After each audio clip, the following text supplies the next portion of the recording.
سر بجلی کے بل کتنے، سہولیات کتنی، فائدہ کتنا آپ کو؟ بسم اللہ الرحمن الرحیم. سب سے پہلے تو میں آپ کا شکر گزار ہوں کہ انجمن تاجران کے اس پلیٹ فارم پہ آپ تاجروں کے مسائل کو حل کرنے کے ہر وقت لاہور نیوز کوشش رہتی ہے.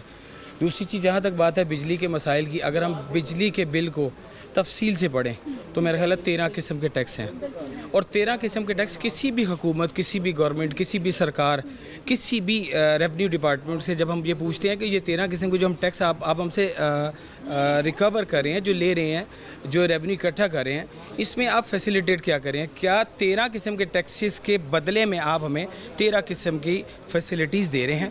ایسا نہیں ہے.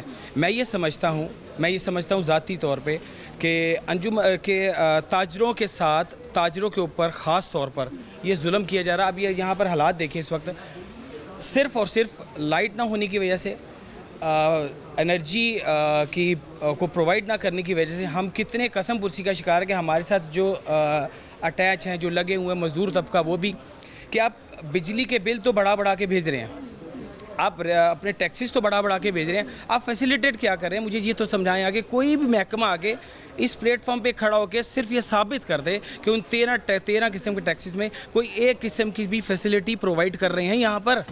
اگر ہم جی اس چیز کی قیمت بڑھا رہے ہیں اور یہ سہولت دے رہے ہیں، یہ کوئی سہولت ہے ایسے ہمارے پاس یہاں پر کوئی انہوں نے پرووائڈ کی؟ ایون یہ کہ ابھی 5 دن پہلے یہاں پر ایک سانحہ ہوا ہے جس میں میرے اپنے تایازاد بھائی کے اوپر بھی وہ اس کا آئل گرا ہے. وہ آج ہاسپٹل میں، اللہ پاک ان کو صحت تندرستی زندگی دے، آمین.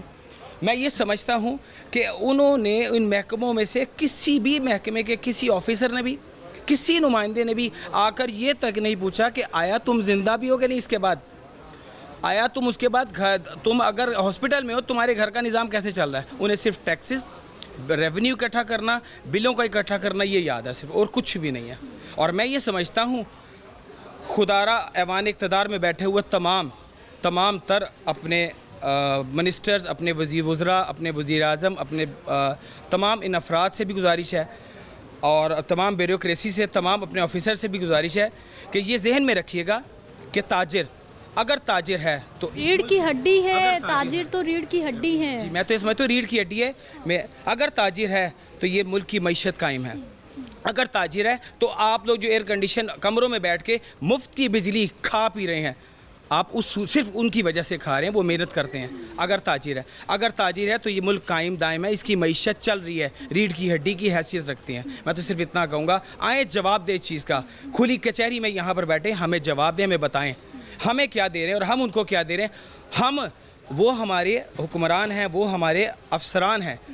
افسران اور حکمران کا کام ہوتا ہے رعایا کو پالنا. آج رعایا ان کو پال رہی ہے.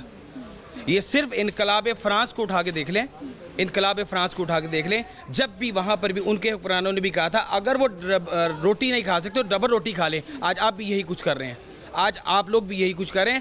ڈرے اس وقت سے جب یہی رہا آپ کو گھیرے میں لے لے. اچھا، آپ سوال کریں ہمارے حکمرانوں سے. ہماری پی ٹی ایم سرکار ابھی چند روز ہی ہوئے، ان کی گورنمنٹ ختم ہوئی ہے، نگران سیٹ اپ آ گیا ہے. نون لیگ بھی احتجاج کرنا چاہ رہی ہے. کس کے خلاف احتجاج ہوگا؟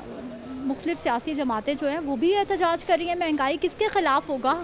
دیکھیں، میں تو یہ سمجھتا ہوں جو پی ڈی ایم کی ابھی حکومت ریسنٹلی اب نگران حکومت کی طرف کنورٹ ہوئی ہے، اگر ہم غور کریں سارے معاملات کو تو یہ سب کے سب ایک ہی کام کر رہے ہیں. صرف تو مجھے حاجی کا، میں تجھے حاجی کہوں، تاکہ سب ہمیں حاجی کہیں، بس تاکہ ہمیں ذاتی طور پہ فردن کسی کو گناہ گار نہ کہہ سکیں. ہم ایک دوسرے کو گناہ گار کہتے رہے تاکہ عوام اسی دھوکے میں رہ جائیں بس، اور پھر اگلی دفعہ پھر ووٹ ڈال دیں، پھر اس کے بعد پستے چلے جائیں. اب نگران گورنمنٹ حکومت آنے کے بعد کیا اس نے کوئی اقدام اٹھایا؟ ابھی تک تو جناب کاکڑ صاحب نے صرف تسلیاں دی کہ میرے نگران حکومت کا کام تو صرف حفاظت کرنا ہے سسٹم کی. اس کے پاس وہ اختیارات کبھی بھی موجود نہیں ہوتے جو کہ ایک الیکٹڈ گورنمنٹ کے پاس ہوتے ہیں. دیکھیں، میں یہ سمجھتا ہوں اس سے پہلے منتخب نمائندگان جتنے بھی تھے انہوں نے کیا وہ کہ تو وہ گئے ہیں نا، کاٹنا ہمیں پڑ رہا ہے. نگران حکومت صرف اس سسٹم کو 90 دن میں الیکشن اگر کروا لیے تو کروانے کے بعد انہوں نے اس کو ہینڈ اوور کر دینا ہے.